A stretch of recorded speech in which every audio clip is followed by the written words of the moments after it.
Hello and welcome. आज के इस वीडियो में हम डिस्कस करेंगे पाइल्स, फिशर और फिस्टुला यानी बवासीर। फिशर को कुछ लोग सूखी बवासीर कहते हैं और फिस्टुला को बगंदर कहते हैं।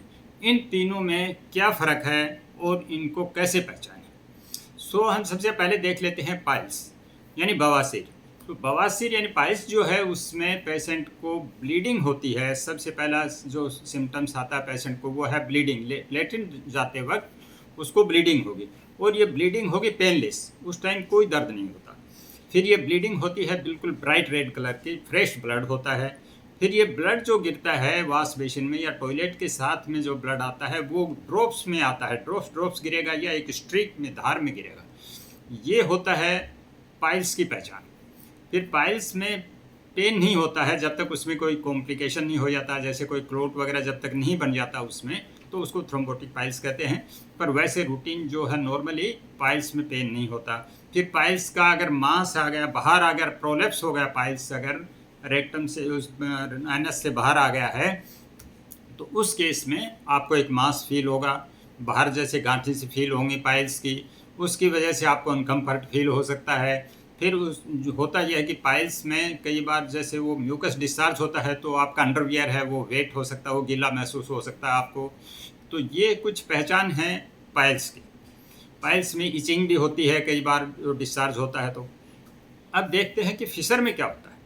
फिशर एक्चुअली होता क्या है, फिशर एक जो हमारी एनल कैनाल है, लेट्रिन का जो रास्ता है उसमें एक कट लग जाता है। कट जो होता है वर्टिकल लंबा कट होता है तो उसको कहते हैं फिशर। और ये फिशर बनता है मोस्ट ऑफ द टाइम जो है उसका कारण होता है कि बहुत हार्ड लेट्रिन आता है, सख्त लेट्रिन आता है, उसकी वजह से फिशर बनता है।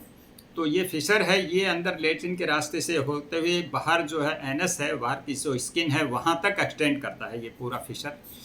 और इसमें पेन बहुत होता है। तो फिशर की पहचान है कि लेट्रिन के टाइम पे बहुत सीवियर पेन होगा पेशेंट को।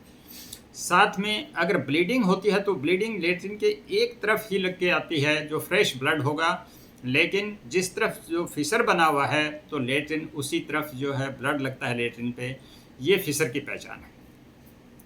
फिर फिशर में पेशेंट लेट्रिन जाने के बाद में भी उसको कई घंटे तक पेन बना रहेगा, वो दर्द से कराता रहता है, कई घंटे तक पेन बना रहता है पेशेंट को।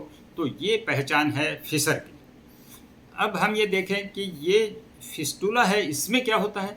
फिस्टुला एक्चुअली होता क्या है कि ये फिस्टुला का एक ट्रैक बनता है जो लेट्रिन के रास्ते के अंदर भी होता है, यानी एनल कैनाल जिसे बोलते हैं, उसके अंदर भी एक ओपनिंग होती है और पूरे जो है उसको क्रॉस करते हुए बाहर जो स्किन होती है एनस यानी लेट्रिन के रास्ते के बाहर जो है वहाँ पे भी एक ओपनिंग होती है। तो ये दोनों का ट्रैक है, ये एक कनेक्ट हो जाता है, उसको कहते हैं फिस्टुलाइन एनो। इसमें होता क्या है कि जो भी कोई एक इन्फेक्शन होता है तो उसकी वजह से बाहर लेट्रिन के रास्ते के बाहर चारों तरफ में कहीं कोई गांठ या छोटी सी फुंसी महसूस होती है पेशेंट को, तो उसमें पस बनता है। फिर वो पस जैसे हमेशा रिकरेंट, कभी पस आ गया, कभी उसमें ब्लड आ गया या फाउल स्मेल डिस्चार्ज आ गया, ये रेगुलर चलता रहता है, कभी बंद हो जाता है फिर आ जाता है। और एक ओपनिंग वही लेट्रिन के रास्ते के अंदर खुलती है। तो ये जो ट्रैक है ये हील नहीं होता इन्फेक्शन की वजह से। उसमें एक स्पेसिफिक जो है उसकी एपिथेलियल लाइनिंग होती है, तो वो ये ट्रैक हील नहीं होता पूरी तरीके से। तो इस वजह से पेशेंट को इन्फेक्शन बना ही रहता है। और वो कभी कुछ दिन के लिए एंटीबायोटिक खा ली पेशेंट ने तो रिलीफ आ जाता है कुछ दिन के लिए, इसके बाद में फिर से वो प्रॉब्लम सेम शुरू हो जाती है कि उसको वहाँ पे जो ब्लीडिंग हो गई है उस गांठ से, कभी फुंसी से, या कभी उसमें पस आ गया है, या कभी डिस्चार्ज आ गया है, ये प्रॉब्लम चलती रहती है पेशेंट को। तो ये होते हैं फिस्टुला इन एनो बोलते हैं इसको। ये फिस्टुला एक लो और एक हाई, ये दो टाइप के फिस्टुला होते हैं। और ये डिपेंड करता है कि जो अंदर लेट्रिन के रास्ते के अंदर जो ओपनिंग खुलती है वो एक रिंग होती है लेट्रिन के रास्ते के अंदर, उसके नीचे खुलती है तो उसको लो फिस्टुला इन एनो बोलते हैं। अगर वही ओपनिंग उसके ऊपर खुलती है तो उसको बोलते हैं हाई फिस्टुला इन एनो। ये हैं कुछ डिफरेंसेस जिसमें हमने ये देखे पाइल्स, फिशर और फिस्टुला। तो आप इसमें ये डिफरेंस कर सकते हैं। आइए आप भी इस अभियान में जुड़ जाइए और इसके लिए जुड़ने के लिए धन्यवाद। Thank you.